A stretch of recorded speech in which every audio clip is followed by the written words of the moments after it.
Hi YouTube, Midlife here. And are you intimidated by hiking out in the cold weather? Well, in this video, I'm going to give you 5 tips for getting out there and going hiking in the winter. Let's get into it. So let's get into 5 tips for hiking in the winter. The first tip is dressing in layers. It's very important that you keep your body warm, but it's also important to make sure that you don't get too hot and start sweating. What the benefit that layers gives you is the ability to regulate your body temperature. You want to make sure that you don't get too hot and you don't get too cold. And so having a bunch of different articles of clothing that allow you to make yourself slightly warmer or slightly cooler is really beneficial. I'm going to talk a little bit about the gear I use when I go out hiking, and this is for about 5 to 10 degrees Fahrenheit up to about 40 degrees. At 40 degrees, I'm taking off my mid layer, and I'll explain that in a minute. I'm going to run quickly through the gear that I use. There are going to be links down below in the description box. And please, if you have any questions or comments on the gear that I use, or you want to talk about the gear that you use, throw it down in the comment box and let the community discuss it. I'm going to start from my head and go down to my feet. First off is a baseball cap. You may be thinking, well, a baseball cap isn't really that warm.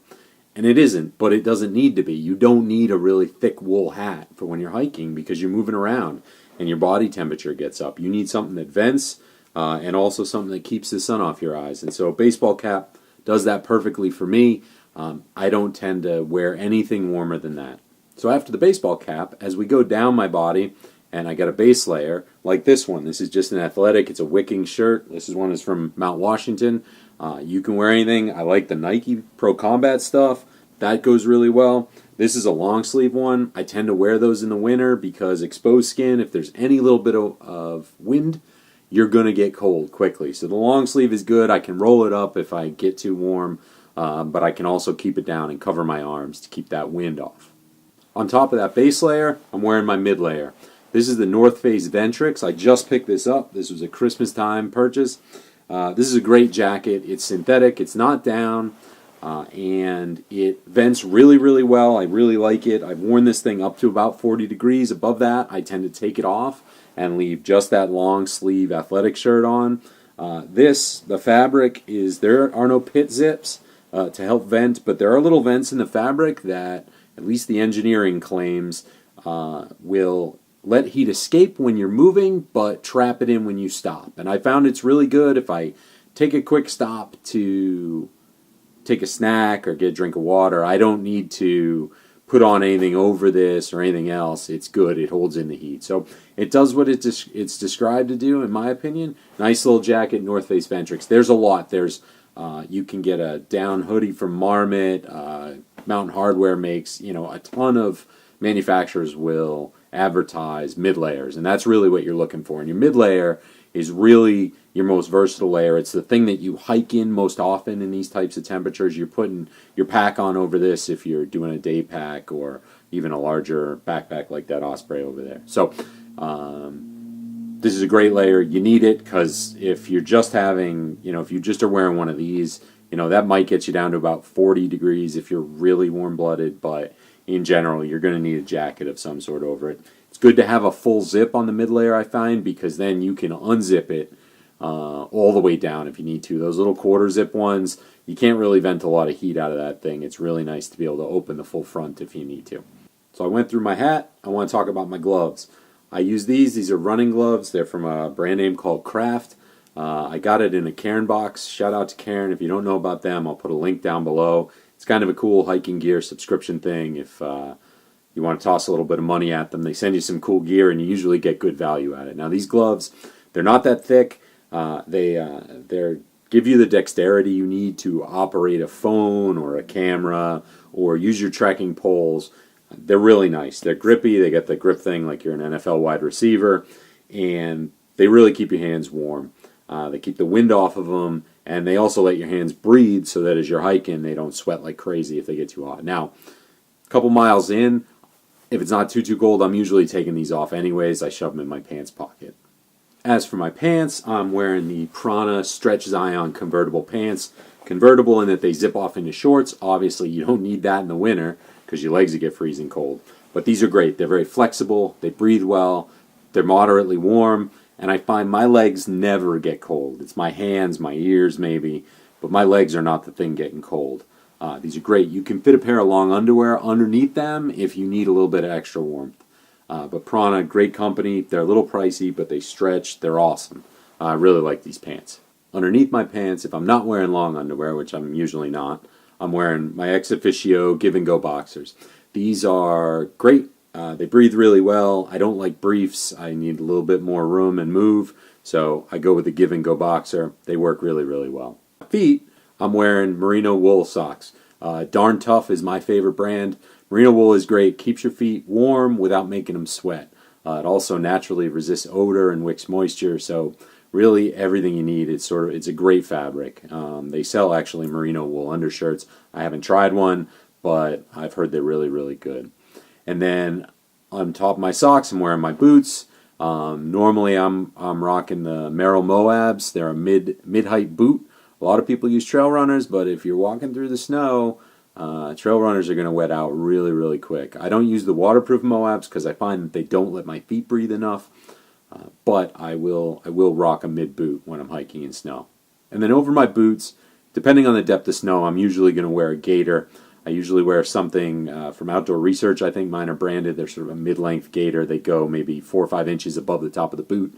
I don't wear the ones that go all the way up to your knee. I just haven't found a need to them. I don't hike in that deep of snow that often to justify that investment. So I haven't gotten them. Doesn't mean you can't wear them. But I typically will wear a gaiter or else you get snow going in the top of your boots. So that's about it for layering. For tip number 1, wearing layers. All that gear I will link down below in the description. And if you've got other pieces of gear that you like to wear out in the winter, please put it in the comment box and share it with the community. So, tip number 2 for hiking in the winter is make sure you have enough food and water. Now, when you're hiking out in the summer or the spring or even the fall and you get a little bit hungry, it's not a big deal, right? You just finish your hike, you go, you grab something to eat, and you're okay. But in the wintertime, that food acts as fuel for your body and it helps you generate body heat.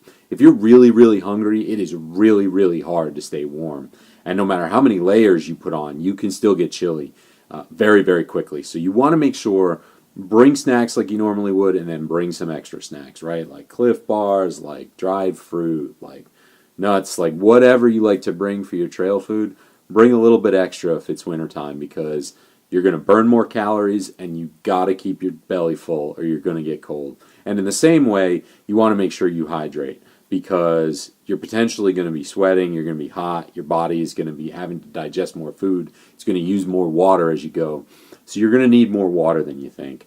So I think my rule of thumb is, I always bring probably 25 to 50% extra food and water, more than I would typically take on a normal hike, just so that I'm sure I have that extra stuff. The other piece about water is you should always hike with your filter if you're going on a day hike of any length. In the wintertime, it's harder to find water. Now, you may say there's snow all over the place, but if you don't have your stove, you can't melt that snow into water. And many of the streams or lakes that you might be used to might be frozen over, and getting at that liquid water might be tough. So bring enough food, bring enough water. That's tip number 2. Tip number 3 for hiking in the winter is to expect a workout. Hiking in the snow is really hard. Now, if the trail is clear and there is no snow on the ground, it doesn't apply as much. Although if the ground is frozen, it's really hard on your feet because it doesn't give it all. But if you're hiking through snow, it's sort of like walking on a sand dune. Your feet shift and slide every so much with every step, and your ankles, your calves, even up into your knees has to adjust for that unsure footing, and you tend to burn through those muscles really quickly. So tip number 3 is be ready for a workout. You can still do it. It's easy enough if you're prepared, but it's going to be harder than you expect. And mentally, you want to make sure you have your mind right to get through that workout. You don't want to get a mile in and your calves are burning, your ankles are burning, and you give up, turn around. You don't want to do that. So just be ready. You're going to go slower than you normally do. It's going to take a lot more energy than it normally does, but that's okay. Get out there and get hiking. So tip number 4 for hiking in the winter is paying attention to the trail. Now, that may seem obvious, and you'll have to pay attention to either signs or blazes, depending on how your trail is marked. And it's really important that you're observing for those things. Now, you might have people that have walked through that snow ahead of you, and so you've got footprints to follow, and that's great.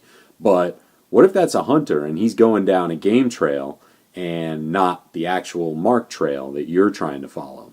You might just follow those footprints off into his tree stand and not get on the trail and have to trace back. Now, of course, lucky thing is there's usually your own footprints you can follow back to where you lost the trail, but still, it's kind of a pain in the neck. So pay extra attention to the blazes and the trail markings when you're hiking in the winter, because the trail is going to feel different. Even if you're used to it, you won't have the same visual clues if they're all covered in snow. So that's tip number 4.